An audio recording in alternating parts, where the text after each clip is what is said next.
మీ రైతు భరోసా గురించి పక్కన పెట్టండి. ఏదైతే నేను చెప్పనియండి, రైతు బంధు మీరు ఇస్తున్నారు కదా, కనీసం రైతు భరోసా అధ్యక్ష వారింకా పల్లా రాజేశ్వర రెడ్డి గారు గౌరవ సభ్యులు, అధికారంలో ఉన్నాము, మేము ఏం చెప్తే మీరు వినాలి అనేటువంటి సైకాలజీ ఫీలింగ్లోనూ ఆ పక్షాన్ని ఉన్నటువంటి దయచేసి మనసు మార్చుకోండి, మైండ్ సెట్ మార్చుకోండి, మైండ్ సెట్ మార్చుకోవాల్సిన అవసరం ఉంది. అలా నిన్నటి దాకా 10 ఏళ్ళ అధికారంలో ఉన్న వీళ్ళు ఆర్టీసీకి సంబంధించి తెలంగాణ ఉద్యమం కోసం నై చలేగా బస్ కప్పయ్యా నై చలేగా అని ఉద్యమం చేసిన వాళ్ళ గురించి పట్టించుకోని వీళ్ళు, 60 రోజులు సమ్మె చేస్తే ఆత్మహత్యలు చేసుకుంటే పట్టించుకోని వీళ్ళు ఇలా ఆర్టీసీ గురించి మాట్లాడుతున్నారు. అధ్యక్ష, ఇలా తెలంగాణ ప్రభుత్వం అధికారంలో కాంగ్రెస్ పార్టీ వచ్చిన తర్వాత ఇప్పటి వరకు 15 కోట్ల మంది పైగా మహిళా అక్క చెల్లెళ్లకు ఉచితంగా ఇలా బస్ సౌకర్యం ఇచ్చినామని మనం చేస్తున్నాం. 535 కోట్ల రూపాయల విలువ కలిగేటువంటి బస్ ఫేర్స్ ను ప్రభుత్వం భరించింది. అధ్యక్ష, ఇలా వీళ్ళు మాట్లాడుతున్నారు. పెద్దలు గౌరవ మాజీ మంత్రి హరీష్ రావు గారు అనాలోచిత డిమాండ్ 15,000 ఆటోకి ఇవ్వాలంట నెలకు. మీరేమిచ్చారు? 1000 రూపాయలని ఇచ్చిందా?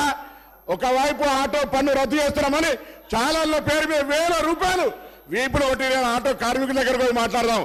సభను తప్పుదో పట్టించే విధంగా 21 మంది ఆత్మహత్య చేసుకున్నారని చెప్తా ఉన్నారు. ఇలా అవన్నీ కూడా మీరు అనవసరంగా ప్రేరేపించి వాళ్ళని మన దగ్గర ఎక్కడ కూడా ఇలా సార్, మేము ఆటో బస్సు ప్యాసింజర్ ఇంటికి పోతలే, ఆటో బస్సు బస్ స్టాండ్కు ఆటో వాళ్ళను బస్ స్టాండ్కి తీసుకొచ్చే బాధ్యత ప్రజలను ఆటోనే బస్ స్టాండ్కి తీసుకొస్తా ఉన్నది. బస్సు ప్యాసింజర్ ఇంటికి పోతలేదు. మారిపోయింది ఎక్కడ అధ్యక్ష? మేము మహిళలకు మీకు నిజంగా ధైర్యం ఉంటే మీ ప్రభుత్వంలో ఉన్నటువంటి వాళ్ళు చేయలే, మేము ఇలా తెలంగాణ అక్క చెల్లెలకు వద్దా చెప్పండి. మీరు వ్యతిరేకిస్తున్నారో చెప్పండి. స్పష్టంగా చెప్పకుండా దొంగ తిరుగుడు ఎవరేమో ఇలా దయ్యాలు వేదాలు వాళ్ళు ఇచ్చినట్టు పెద్ద పెద్ద దొరలు ఆటోలు వస్తా ఉన్నారు. ఎన్నడూ బెంజి కార్లు దిగిన వాళ్ళు ఆటోలో వస్తా ఉన్నారు. ఆటో కార్మికులను అవమానపరుస్తా ఉన్నారు. ఆటో కార్మికులు కూడా తెలంగాణ బిడ్డలు, తెలంగాణ కోసం ఉద్యమించారు. అహంకార ఫ్యూడల్స్ ఆటోలు వస్తా ఉన్నారు. ఏం ఫ్యూడలిజం ఇది? ఆటో జీవనోపాధిగా నడుపుకుంటే ఈ ఫ్యూడల్స్ ఆటోలో వచ్చి ఆటో కార్మికులు అవమానపరుస్తారా? ఈ ఫ్యూడల్స్ ఆటో కార్మికులు అవమానపరుస్తున్నారు. అధ్యక్ష, ఇది మంచిది కాదు. దయచేసి చెప్తాను. ఇలా తాపక గారు కూడా ఆర్టీసీకి సంబంధించి ప్రక్షాళన చేస్తాం.